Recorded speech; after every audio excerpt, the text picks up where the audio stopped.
Eu sou Ana Cláudia Feltrin e nós iniciamos mais um Espiritismo em Foco. Conosco, a querida Ruth Dayer, coordenadora dos grupos de dependência química e codependência da Comunhão Espírita de Brasília. Mas nós já vamos começar perguntando a ela por que tanto preconceito, Ruth, com os nossos dependentes químicos, não só em Brasília, mas no mundo inteiro, tão carente de amor. Seja bem-vinda, querida, e com muito amor. Mais uma vez, Ana Cláudia, eu agradeço de estar aqui com vocês, falando de um assunto tão difícil, tão polêmico e tão adoecido. O preconceito hoje é por falta de informação. Nossa sociedade, como a sociedade do mundo, tem grande preconceito porque não entende que, primeiramente, é uma doença. É uma doença difícil, porque é uma doença incurável, mas tratável, como diabetes, como muitas outras doenças. Então, hoje a gente vê que cada família tem alguns dependentes. Esses dependentes são difíceis, porque é uma doença difícil, é uma doença que traz características confrontantes com o nosso modo de, a maneira que nós queremos que eles sejam. Então a gente acaba negando essa doença dentro das nossas casas. E no negar essa doença, nós escondemos. E não temos essa doença na nossa casa. O vizinho tem, um amigo tem, mas eu não tenho. Então aí gera o preconceito. E mesmo aquelas pessoas que não têm, elas não querem proximidade, justamente porque ainda vê o dependente como um marginal, como uma pessoa que não tem o que fazer, como uma pessoa que destrói os lares, como se fosse um assassino de sentimentos. Então aí começa por aí a gerar os preconceitos. Ruth, nós sabemos que hoje a tecnologia e as redes sociais ganharam o mundo.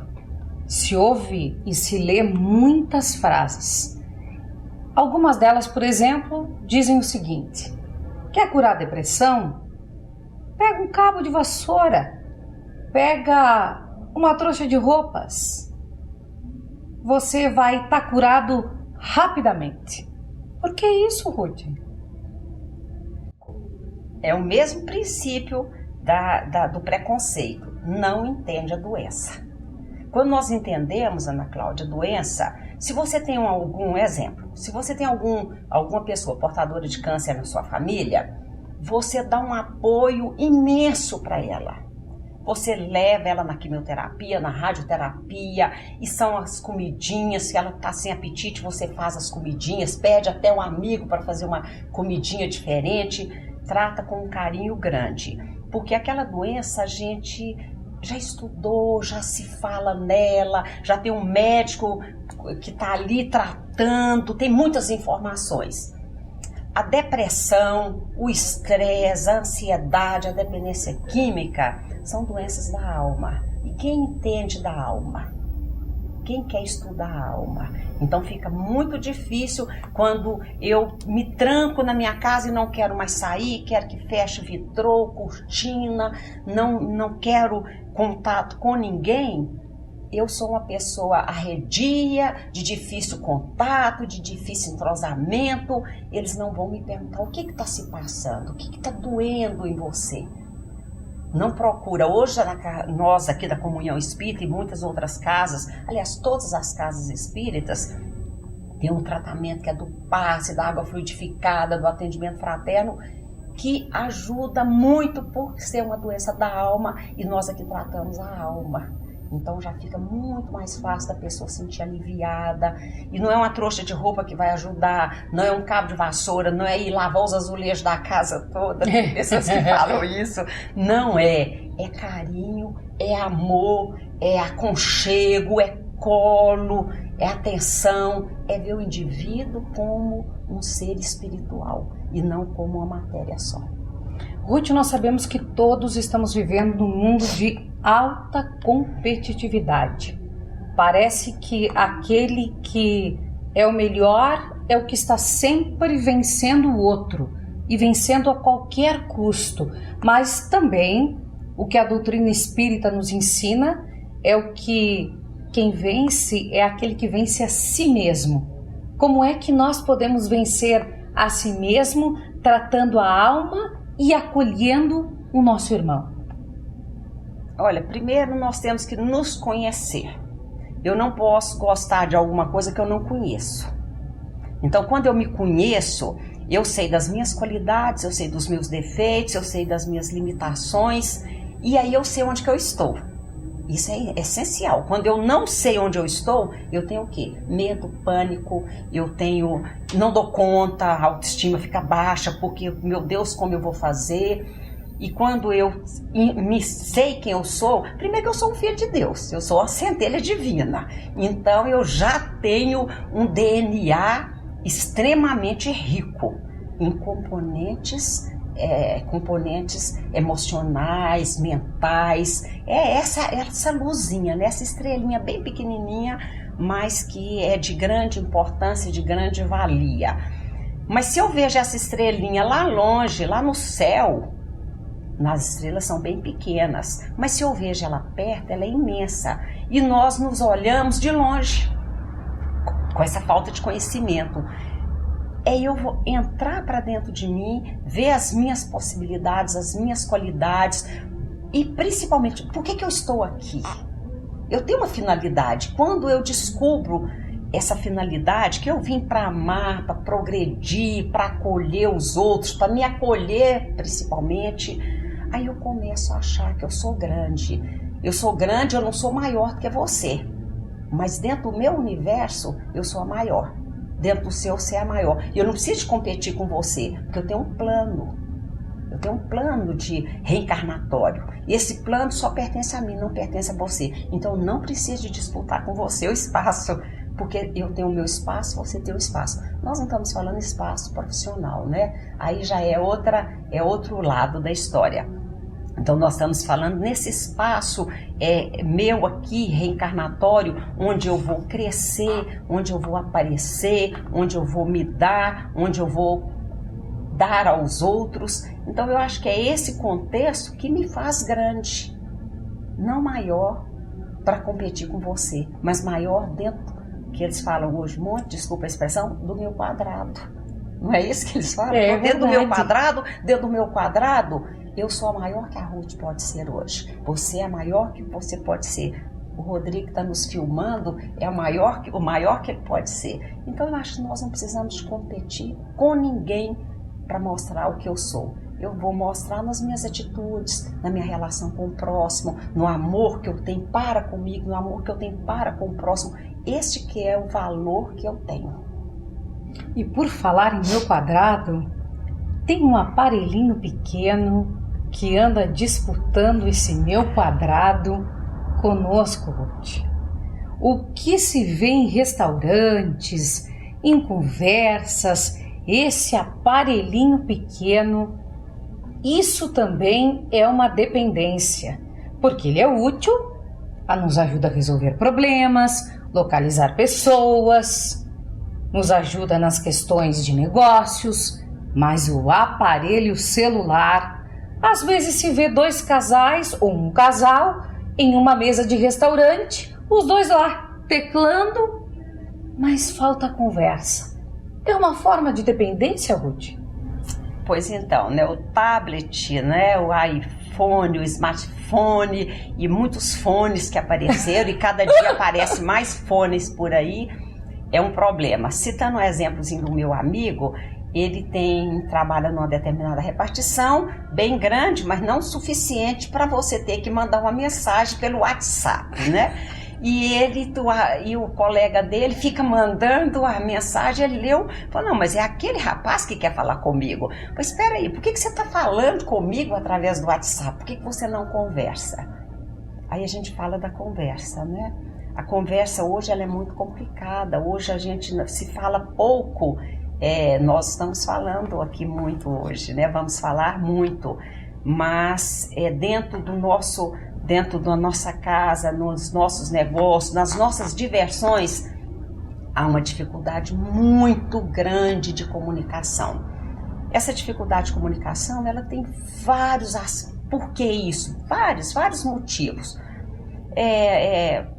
A timidez, é o vazio interno, que eu não sei o que eu vou falar pro outro, é a autoestima baixa, se eu falar ele não vai me aceitar, é o encolher, é voltar para dentro de si, é o caramujinho.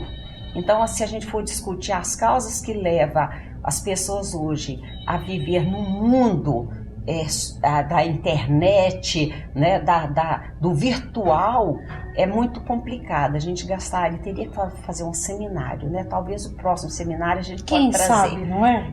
Dia 18 de setembro de 2016, né? Já está marcado, vai ser o nosso encontro, nosso 10º seminário sobre dependência química e codependência. A gente pode trazer esse assunto que vai estar muito bom.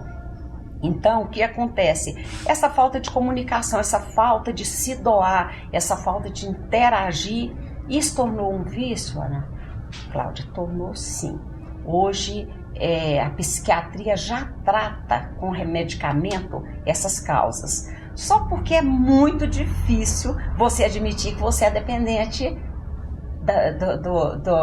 do computador, do celular, entendeu? Por quê? Ah, não, mas ele não me atrapalha. Como não atrapalha? Eu não me comunico mais. Você falando dos casais, é até interessante, dá a impressão que você está assistindo um filme de desenho animado. Porque, e os dedinhos tão rápido, não é? Eu vejo meus netos vendo desenho, eu fico pensando, olha, parece quando eles estão no computador e no joguinho do celular. Então, esses aparelhos tomaram conta da nossa vida. E tomaram conta por falta de quê? Por falta desse amor, dessa compreensão, desse limite. Tem hora para tudo e vai ter hora para se jogar, para se falar. Hoje o Brasil é o primeiro país que mais usa esses aparelhos. 51% das pessoas entrevistadas passam mais na faixa de 12 horas por dia com esses aparelhos. Então, o primeiro país. Aí eu fiquei me perguntando, isso é estatística de uma agência dos Estados Unidos. Eu fico me perguntando, porque eu dei uma lida boa, porque é um assunto recente, nós não temos tratamento eficaz ainda. Aliás, não temos tratamento eficaz para dependência nenhuma. Não, é descuidado, se fala, mas não se faz. Quer dizer, infelizmente, essa pobreza que temos ainda, porque nós vamos um dia estar bem.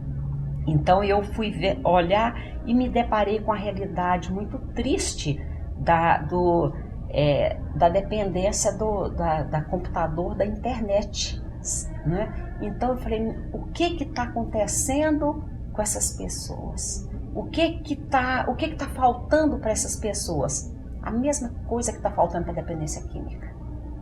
A mesma coisa. O vazio é o mesmo.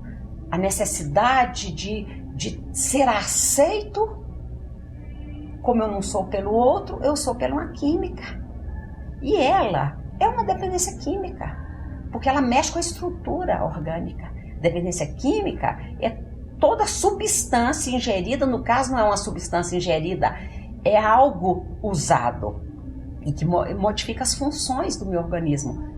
E o celular e a internet modificam as funções do meu organismo. Então quer dizer que é algo que está faltando no meu cérebro e que me faz movimentar para suprir essa necessidade. Para suprir essa necessidade.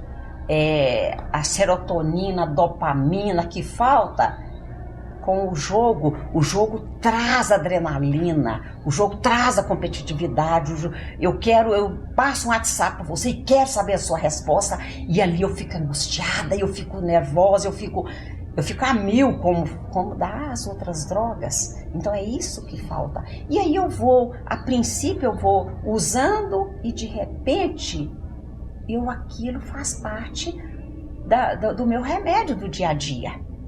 Tem pessoas que dormem com ele ligado.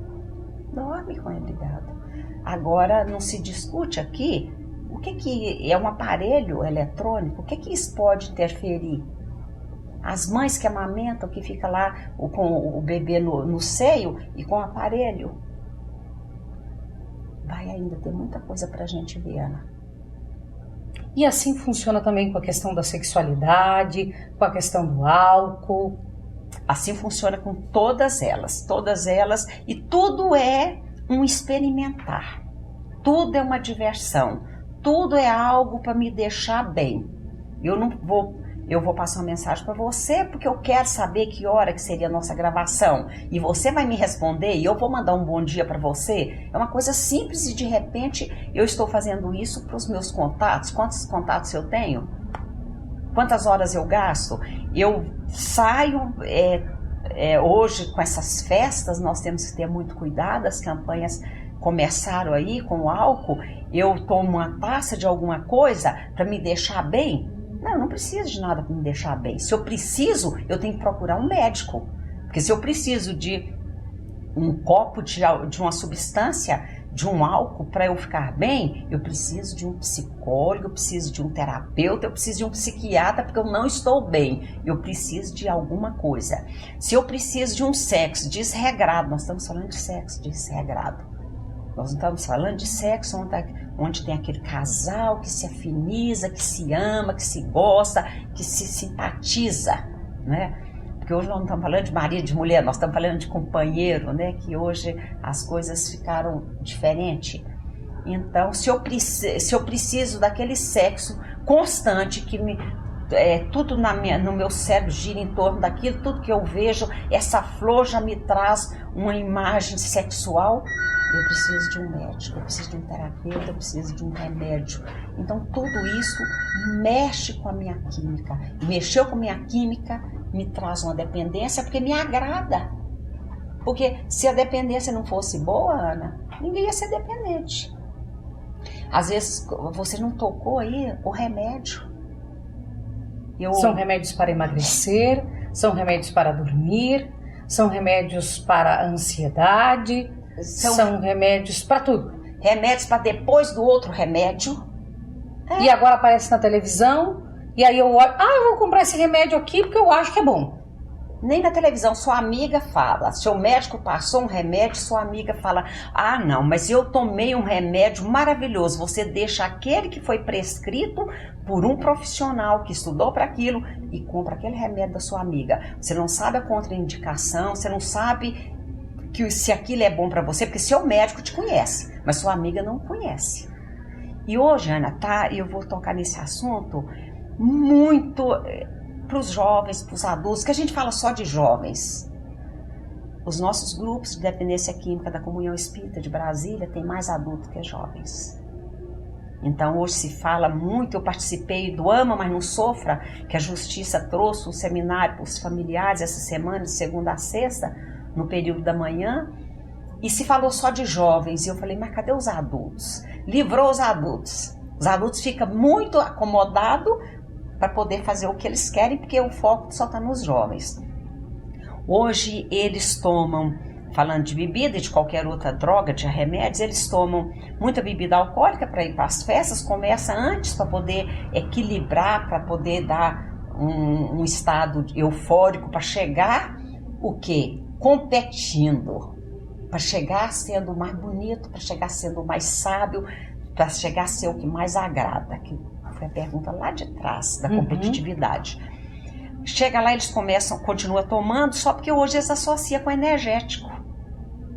Porque é uma vodka com energético, um uísque com energético, porque dá uma euforia melhor, eles ficam no embalo melhor.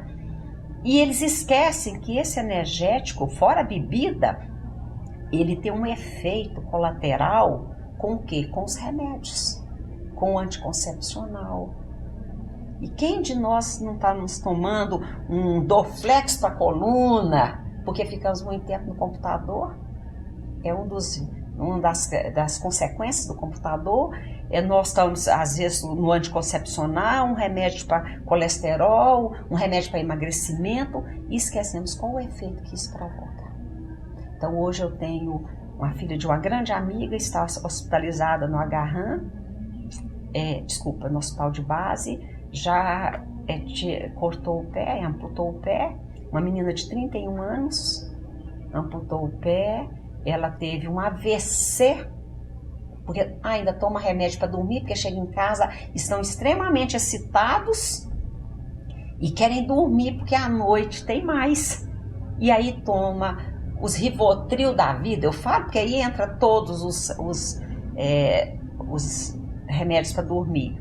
E não conseguia dormir, teve um AVC com algumas tromboses e está internada em estado grave. E no caso, parece que pode amputar a perna, e se é que vai sair desse quadro. Porque o AVC em jovens e bem adulto, bem idoso, ele costuma realmente levar ao desencarne, né? Então a gente tem que ter muito cuidado. Não é o pai que está ouvindo, não é falar, tá vendo, eu te falei. Não é isto, não é através da crítica, gente, é através do amor que a gente vai conseguir abrir esse canalzinho para esse entendimento. Porque o dependente, ele está no ganho quase sempre. Então ele não vê. Que importa eu tomar 2 energéticos, 2 que ele viu? E quantos você não viu? Então, nossa, é uma polêmica, é uma coisa difícil hoje. Ruth, eu sei que é uma luta, né, muito grande, são 3 grupos aqui na nossa casa. O Okage, Irmã Samita, e o outro tu vais me ajudar, e o Enoque.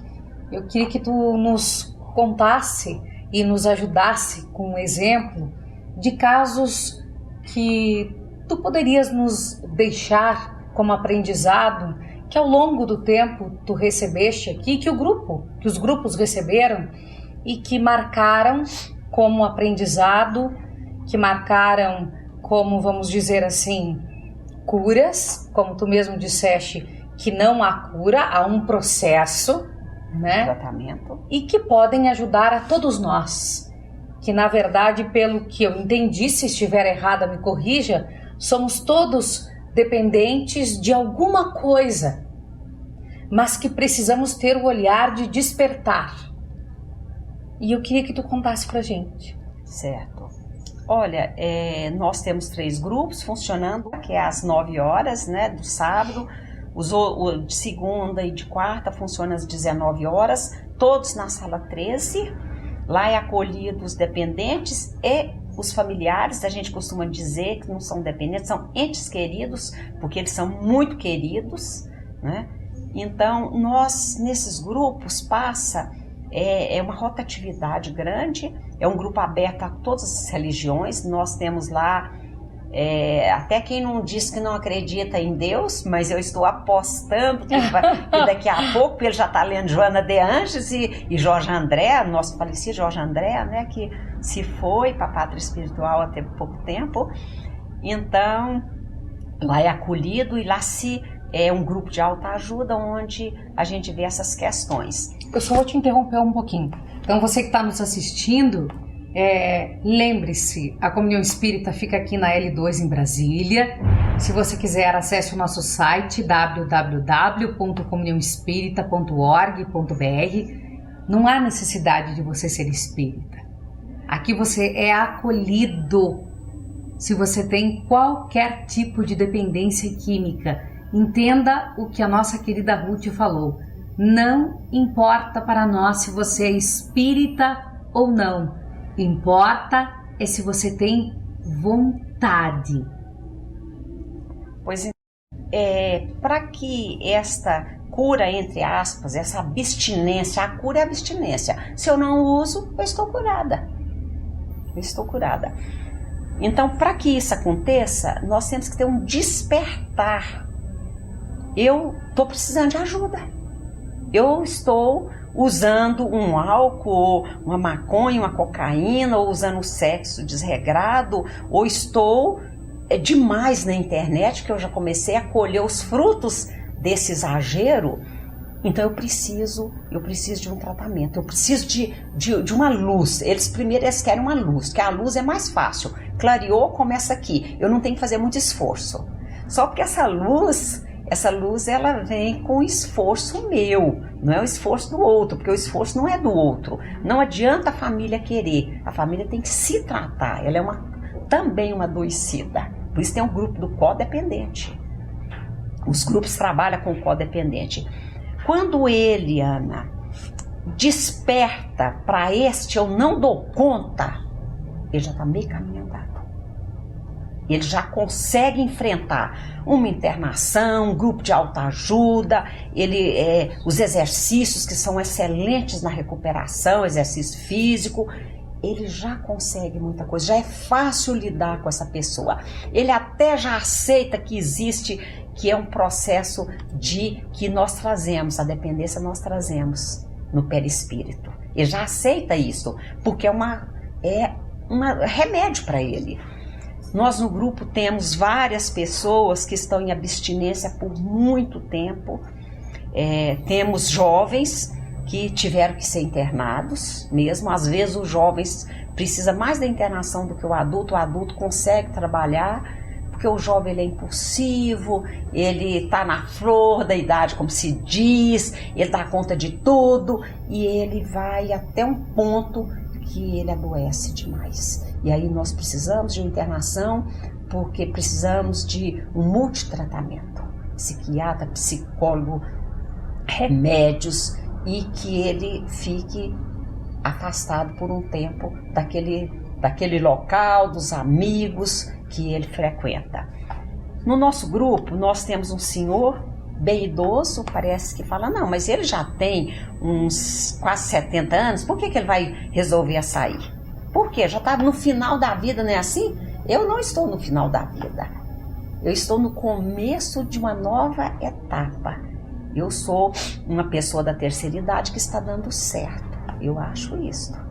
Então eu acho que ele está dando certo, porque além de ter uma dependência de muitos anos do álcool, ele procurou a casa para um tratamento, foi no grupo e teve dificuldades, teve essas recaídas é muito importante, porque me dá uma noção de quanto eu estou podendo e quanto eu não estou podendo, faz parte do tratamento.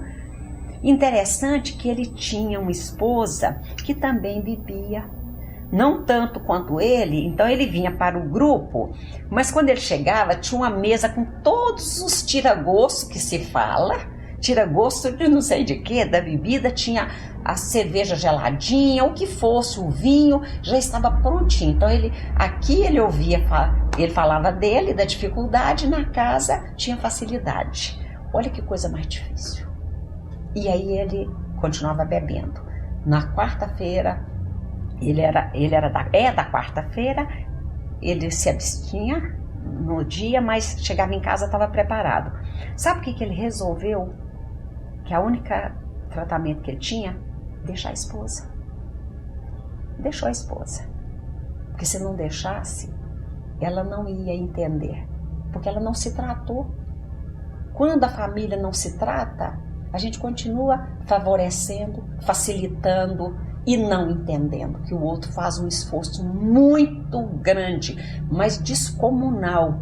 Eu acho que a força que faz uma criança para nascer, faz um dependente para sair, para nascer para um outro momento.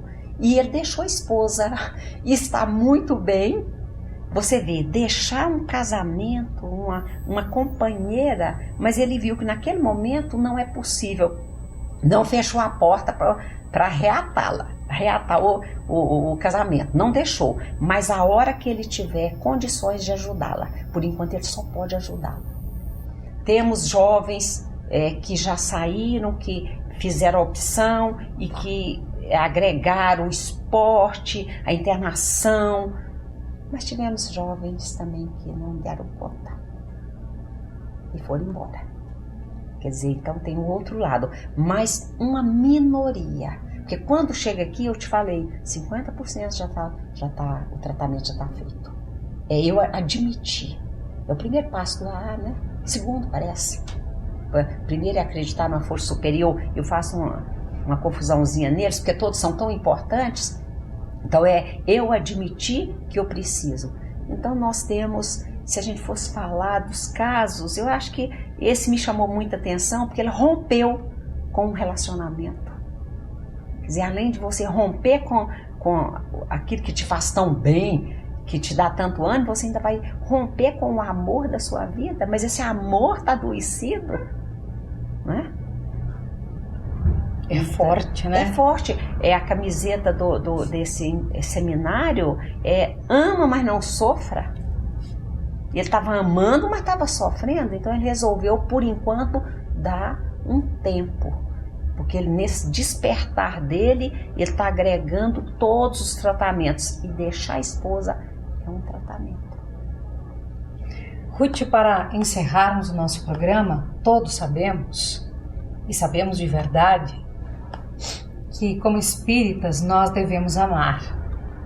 Porém, há muitos de nós que acreditam que os dependentes, e como todos nós somos de alguma coisa, devem ficar pelo lado de fora da porta das inúmeras casas que nós temos espalhadas pelo Brasil inteiro. O que nós vamos então dizer a estes irmãos nesse momento agora, pedindo a eles que, quem sabe, olhem para esses nossos queridos como se fosse Jesus? O que você acha? Pois então, né? Essas casas, essas instituições deveria ter a fechadura só pro lado de fora, né? Não deveria ter pro lado de dentro, porque quando nós fechamos a porta para uma doença tão séria, nós estamos nos comprometendo muito, porque ele pode ter sido um irmão que eu viciei, eu não sei.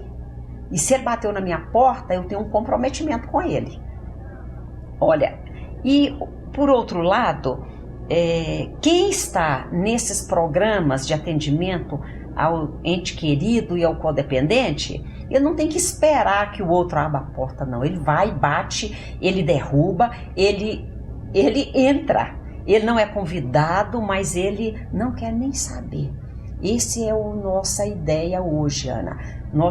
A comunhão já levou para o Distrito Federal esse tratamento, esses grupos de autoajuda, por Ser Luz na Vila Planalto, por GEAI na quadra 40 do Guará 2, para o André Luiz no Guará 1, para a Fraternidade na 909, para Lusiânia. O grupo de Lusiânia tem 6 anos lá no CEPAC, Centro Espírita Paz, Amor e Caridade. Nós estamos lá tem 6 anos e nós precisamos levar para mais casas. Então, a nossa proposta esse ano, não esperar a casa abrir, não.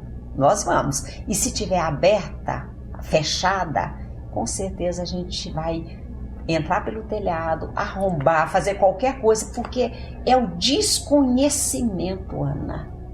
Não é a má vontade, não é a falta de amor, é o desconhecimento dessa doença. Eu não sei como é ela.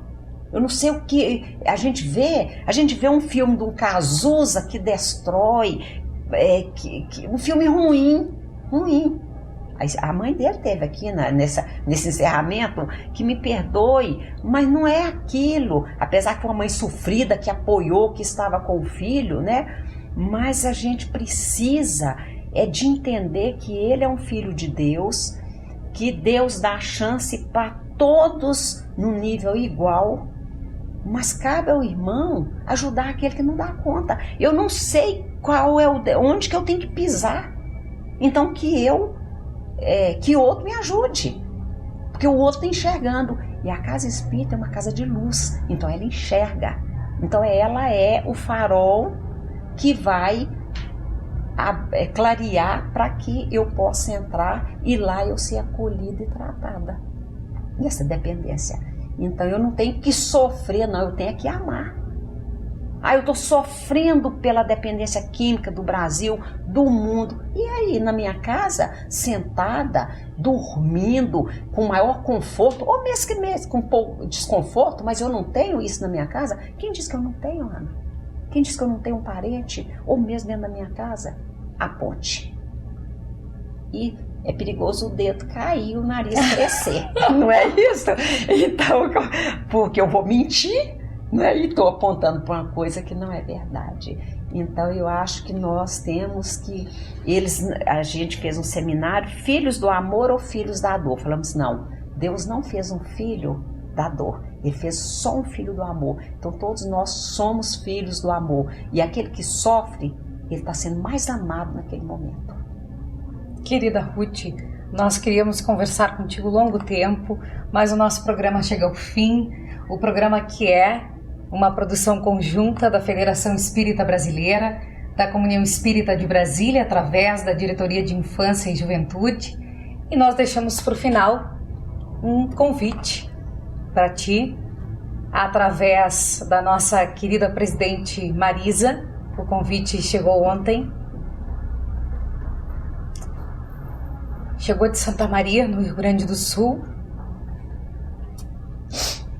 do Centro Espírita Discípulos de Jesus, para que um grupo de dependência química, que ela disse assim, uma casa tão grande como a Comunhão precisa colocar um filhinho aqui dentro da nossa casa. Então, a partir de março, quando eles retornam às atividades, tu estás aí junto com os grupos Ocage, né, Irmã Samita e Enoque, incumbida de ires a Santa Maria do Rio Grande do Sul, no Discípulos de Jesus, que não tem esse trabalho no Rio Grande do Sul, iniciaram um grupo de dependência química no coração do Rio Grande do Sul. E elas, com muito carinho, pediram que eu te dissesse um poema de um poeta chamado Luiz Menezes, que é o que elas estão sentindo. E louco gritei. Gritei de saudade, gritei de tristeza, gritei de esperança e de falta de amor. E eu que andei, e andei, e andei, e um dia eu cheguei em cima do monte. Vi outro horizonte, e outro, e mais outro. Sequência de rumos que até agora, ao te encontrar, levavam para o mesmo caminho sem fim. E agora então, tu vai levar a Comunhão Espírita de Brasília, como a gente já levou a rádio lá para os Discípulos de Jesus, em Santa Maria, no Rio Grande do Sul. Obrigada pela participação, pelos aprendizados. Que Ismael, governador espiritual do Brasil, te guie, te ampare e guie todos os nossos irmãos que participam desses grupos. Que eles sejam todos nesse momento, recebam essa luz divina da cura, mas da cura do amor e da paz. E que Luiz Sérgio esteja nesse momento aqui conosco, dizendo poemas tão lindos e te dando muita força e muita paz, porque tu vai estar lá, no Rio Grande do Sul, e foi isso que a Marisa pediu que eu dissesse ontem. Com toda certeza, e quando fala isso, eu já estou pensando em comprar minha passagem. Porque o trabalhador de Cristo, ele vai onde é chamado. Isso eu aprendi. Eu posso ainda não botar tanto em prática, e me desculpa porque a gente sempre chora. Quando eu fiz assim é porque eu choro primeiro pelo nariz, depois que caem as lágrimas. E tratando de dependência, onde quer que alguém acenda, eu quero, a gente está lá. Eu não vai só eu vou com outras pessoas, vou levar outras pessoas, a gente vai levar o programa e a gente, se for preciso, a gente fica lá uma semana, todos os dias, fazendo o treinamento, sem problema nenhum, Ana. Fala para ela que eu estarei lá, que ela já pode contar comigo, me dá o dia certinho, como eu chego, que eu já tá tudo certo onde você vai ficar. Eu vou bater na tudo porta certinho. E se a porta estiver fechada, que não está mais, porque essa porta já abriu, né? Ela pode ter certeza que na hora certa eu estarei lá, a hora combinada, e para mim vai ser sempre um prazer grande levar esse nosso programa tão lindo, tão grandioso, e esse amor que a gente tem pelos nossos irmãos em sofrimento. Muito obrigada, viu? Muito obrigada, mas muito obrigada mesmo. E nós voltamos no próximo programa. Até lá!